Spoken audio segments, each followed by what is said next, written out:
Apabila UMNO diharamkan tahun 88, dua parti baru ditubuhkan. UMNO Baru dan Semangat 46. UMNO Baru tak ada duit. So, UMNO Baru bergantung kepada tokoh-tokoh seperti Halim Saad untuk kewangan mereka. Semangat 46, Tengku Razali yang finance, dan tak sampai 10 tahun kemudian Tengku Razali pun terpaksa tutup Semangat 46 kerana tak tahan jumlah kos yang begitu tinggi untuk mengendalikan satu parti politik nasional. UMNO pula mendapat bantuan kewangan dari tokoh-tokoh korporat. Misalnya Halim Saad boleh dianggap sebagai financer utama yang membantu UMNO. Dan beberapa lagi tokoh-tokoh lainlah seperti Vincent Tan, Yeo Tiong Le, Ananda Krishnan, dan ramai lagi yang boleh baca on Forbes Top 100 Richest Malaysians. Ada dalam internet, nama-nama mereka semua dah itu, termasuk Hong Leong dan sebagainya. So the problem was, UMNO bergantung kepada financing.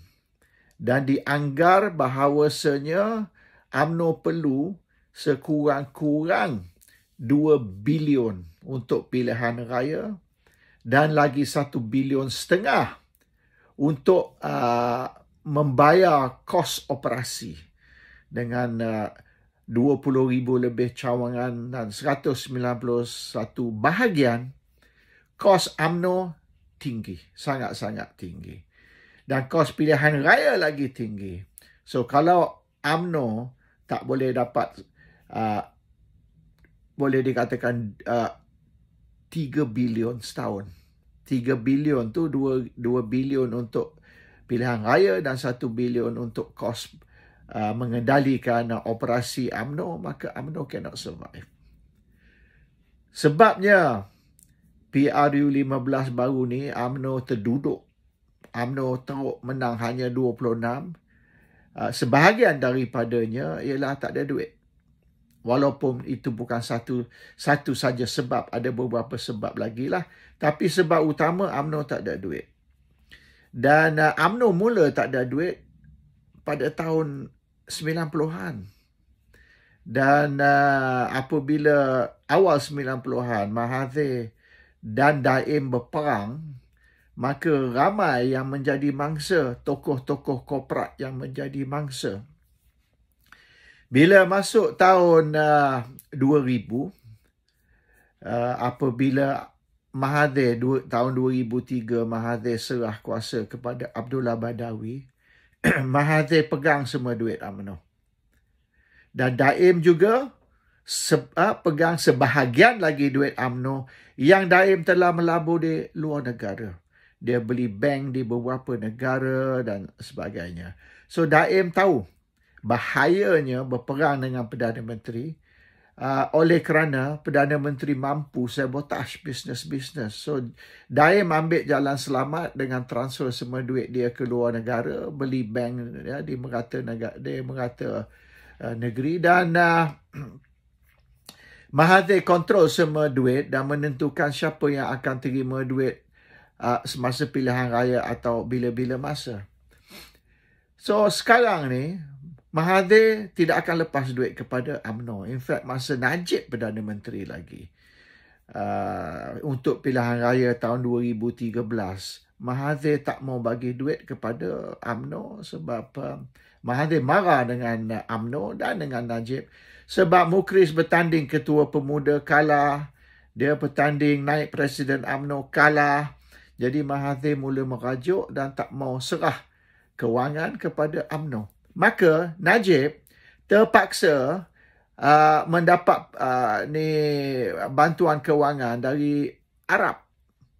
Dan satu MDB, satu daripada peranan dia ialah untuk mengutip kewangan, mendapat kewangan untuk UMNO.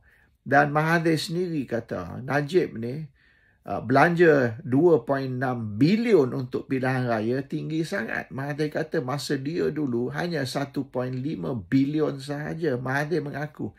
Tapi 1.5 bilion tu zaman Mahathir sudah meningkat ke 2.5 bilion di zaman Najib. Sekarang ni mengikut pengarah komunikasi UMNO, dia kata sekarang ni UMNO perlu 2.2 bilion untuk pilihan raya. Dia mengaku.